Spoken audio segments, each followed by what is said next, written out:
పోలవరం కుడి కాలువలో గోదావరి నీరు పరవళ్లు తొక్కుతోంది.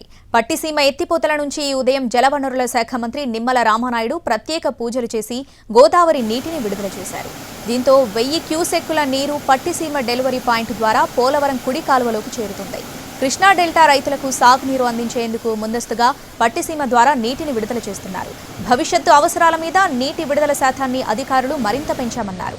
పట్టిసీమ వద్ద ఉన్న తాజా పరిస్థితిపై మా ప్రతినిధి మల్లికార్జున మరింత సమాచారం ఇస్తారు. ఎగువన కురుస్తున్నటువంటి భారీ వర్షాలతోటి గోదావరి నీటి ప్రవాహం క్రమక్రమంగా పెరుగుతోంది. పోలవరం స్పిల్వే వద్ద 26 మీటర్లకు పైగా నీటి ప్రవాహం పెరగడంతో స్పిల్వే నుంచి నీటిని దిగువకు విడుదల చేశారు. దీంతో పట్టిసీమ వద్ద 14 మీటర్ల వరకు కూడా నీటి మట్టం చేరుకోవడంతో ఆ నీటిని తోడి పోలవరం కుడికాలువలోకి విడుదల చేస్తున్నారు. ఈ రోజు ఉదయం ఇరిగేషన్ శాఖ మంత్రి నిమ్మల రామానాయుడు ప్రత్యేక పూజల అనంతరం పట్టిసీమ ఎత్తిపోతల పథకం నుంచి నీటిని విడుదల చేశారు. ప్రస్తుతం మనం చూడొచ్చు ఒక్కొక్క పంపు నుంచి కూడా నీరు విడుదలవుతున్నటువంటి పరిస్థితి. ఈ నీరు సుమారుగా 1000 క్యూసెక్కుల నీటిని ఆ కృష్ణా డెల్టాకు విడుదల చేయడంతో తాగునీటి ఇబ్బందులకు ఎటువంటి ఇబ్బందులు ఎదురుకాకుండా చూసేందుకు వీలు పడుతుంది.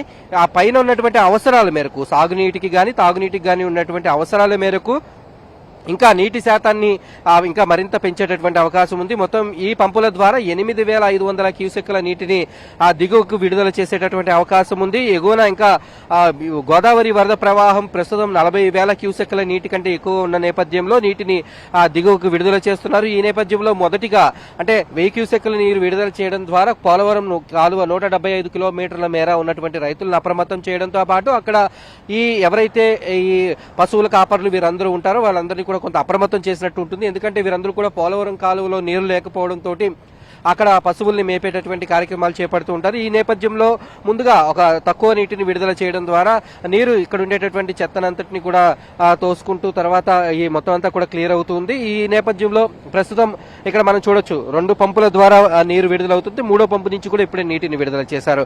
భవిష్యత్తులో మొత్తం పంపులను ఇంకా పెంచి నీటిని కూడా ఎక్కువ విడుదల చేసేందుకు అన్ని ఏర్పాట్లు చేస్తున్నారు. ఈ రోజు ఒకేసారి 4 చోట్ల నుంచి తాడిపూడి, అలాగే పట్టిసీమ, అలాగే పుష్కర, తర్వాత పురుషోత్తమపట్నం నుంచి కూడా నీటిని విడుదల చేసేందుకు మంత్రి ఇప్పటికే ఏర్పాట్లన్నింటినీ ముమ్మరం చేశారు. ముందుగా ముఖ్యంగా సాగునీటికి తాగునీటికి ఇబ్బందులు లేకుండా ఈ నీటిని విడుదల చేయడం ద్వారా కృష్ణా నదిలో ముందుగానే, కృష్ణా డెల్టాలో ముందుగానే అక్కడ రైతులు వరి నారుమళ్లు వేసుకుని తుఫాను సమయం నాటికి పంట చేతికి వచ్చేలాగా చూసుకోవచ్చు అనేటటువంటి ఒక ముందస్తు చర్యలతోటి ఈ ఏర్పాట్లన్నింటినీ కూడా చేశారు. గత ప్రభుత్వాలు పట్టిసీమను సరిగా ఉపయోగించుకోలేకపోయాయి, పోలవరాన్ని ముంచేశాయనేటటువంటి విమర్శలు సైతం చేస్తున్నారు. ప్రస్తుతం పట్టిసీమ లిఫ్ట్ ఇరిగేషన్ వద్ద ఉన్నటువంటి పరిస్థితి ఇది. మొత్తం 3 పంపుల ద్వారా నీటిని విడుదల చేయడం ద్వారా ఇక్కడ గోదావరి అనేది పరవళ్లు తొక్కుతుంది. పోలవరం కాలువలో మళ్లీ గోదావరి జలాలు కలకల్లాడుతూ కనిపిస్తూ ఉన్నాయి.